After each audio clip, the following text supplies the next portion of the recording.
You guys wanna hear about a crazy camera? Well, Fujifilm is throwing their hat in the video mirrorless video camera range and is coming out with the Fujifilm X-H1.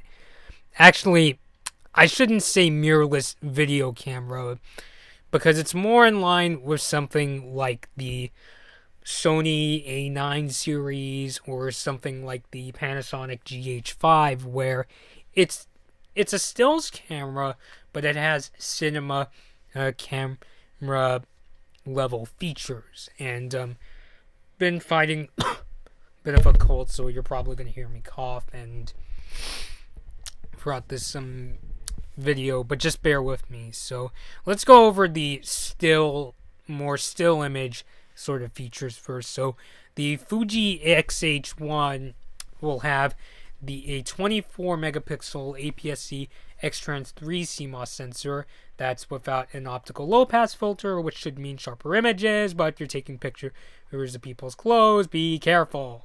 So I've heard it's the same sensor that Fuji uses in their X-T2, but it should still be pretty good. The X-H1 has a built-in 5-axis image stabilization, and for sports fans, it can shoot at 14 frames per second.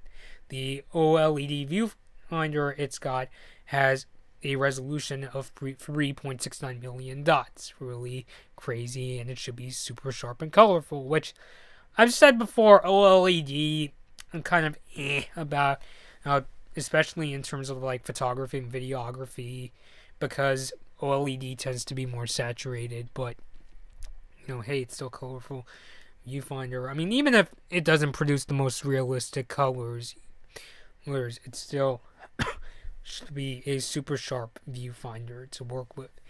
And as you would expect from a flagship mirrorless camera, it's got a magnesium alloy body, and not only is it moisture and dust resistant, but it is also impact, scratch, and freeze resistant, which Fuji's really going there to make sure this camera is really as sturdy as it could possibly be. But now let's get into the video features. Now, when I say it's kind of interesting that Fuji is positioning this as a high-end video camera, I know Fujifilm isn't a stranger when it comes to making cinema products. I mean, have you seen their cinema and broadcast lenses lately? I saw them all the time when I used to go to sports games for my college. They're like an industry standard. It's just, this is their first time they're really taking a crack at it, not crack addict, with making their own mirrorless 4K camera. And when I say 4K, it supports both shooting at up to 4096 by 2160 resolution, and it uses the Rec 2020 color gamut, which in plain English, Rec 2020 is basically as good as colors get on 4K video. They get super deep reds, greens, and blues, and the X-H1 records 4K video at a bit rate of up to 200 megabits per second. Now, it's not the most in the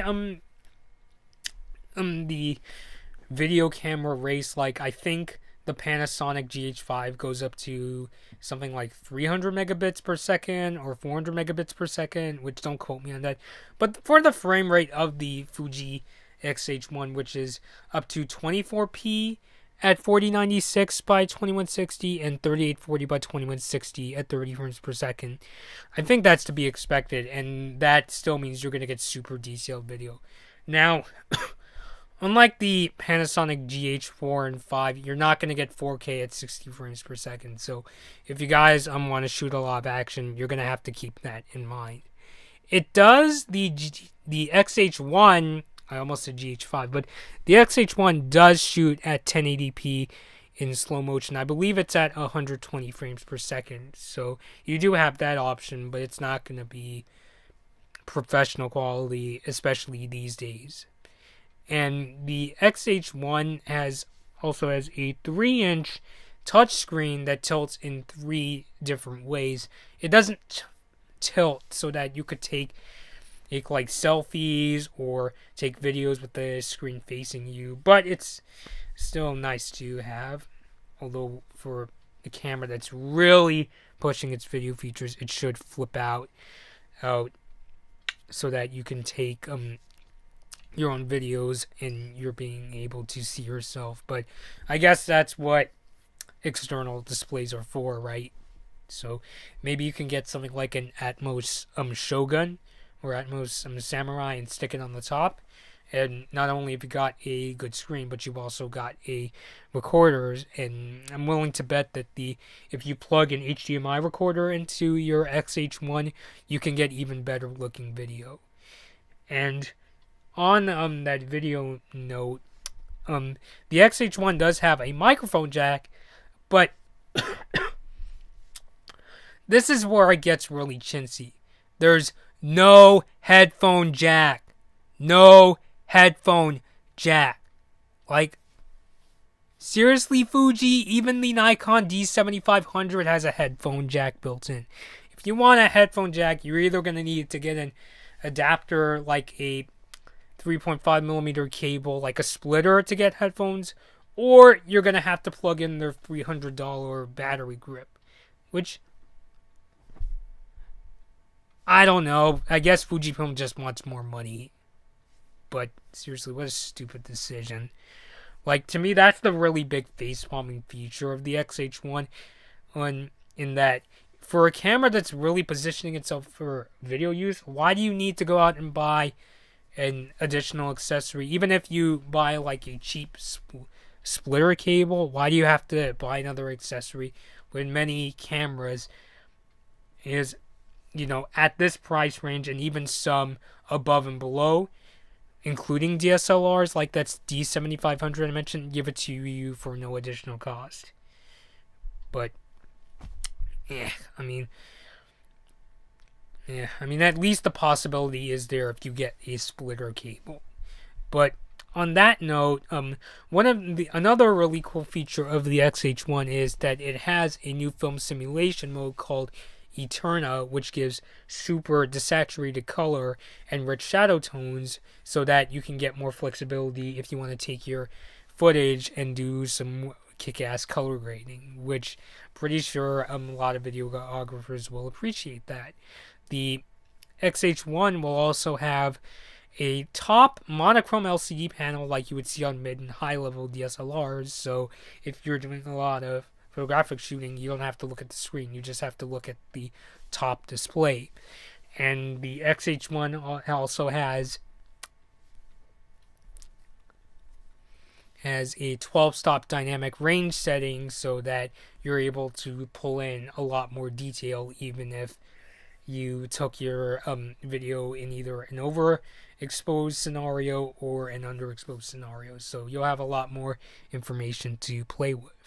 And along with this camera, Fujifilm is also coming out with their first couple of cinema lenses for mirrorless cameras, and they are the 18-55 f2.9 and a 50-135 2.9 lenses. And it's funny, the information, the site I got it from The Verge, describes them as f2.9 lenses, but really it should be described as t2.9. Yes, T-stops like you would see on, any cinema lens. And the lenses itself, at least the 18-55, it does say right on the lens barrel T2.9 and subsequent apertures. So I really wished, so I don't know, maybe The Verge has some fact-checking to do, but the lenses can in fact measure aperture in T-stops, which, in case you're uninitiated, T-stops it's basically a more accurate measurement than f-stops. Like I said before, a lot of cinema lenses measure aperture this way. And the 18-55 2.9 will cost $4,000, and the 50-135 will cost $4,300. The camera itself will cost $1,900 and will be available on March 1st. So I think Fujifilm definitely is putting their first foot into the mirrorless video camera or mirrorless cinema camera range with a pretty strong start. I mean, this is definitely a camera where they're going after the Panasonic GH5 and the Sony A9 series of cameras that have these pro level features.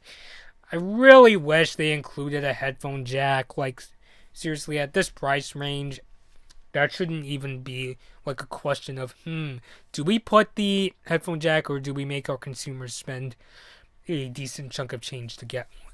So, but aside from that, and knowing when you're in video, you've got plenty of alternatives. I think they've got they're putting their best foot forward. It's just a question of, because up to this point, Fujifilm has either been known as a still camera company, or they're known for their broadcast/cinema lenses. So now it's a matter of convincing the world that, hey, not only do we make kick-ass cinema lenses, but we're also getting into making really cool cinema cameras now. So yeah, and when I say cinema camera, I don't know if Fujifilm is ever going to make something like a competitor to the Canon EOS cinema cameras or the Sony FS series of cinema cameras. I'm just saying that if this is their first foot forward or their only foot forward in pro-level mirrorless cameras, this sounds like a really cool one. It's just, why no headphone jack, Fuji? Like, that was a really bad way to do cost cutting. But anyways, I'm sure the X-H1 will still turn out to be a really good option. So, alright guys, this has been Blood Moon Bobby, and thanks for watching. Hey guys, this has been a Blood Moon Bobby video. Please like this video or dislike it, and please subscribe to my channel. Thanks for watching.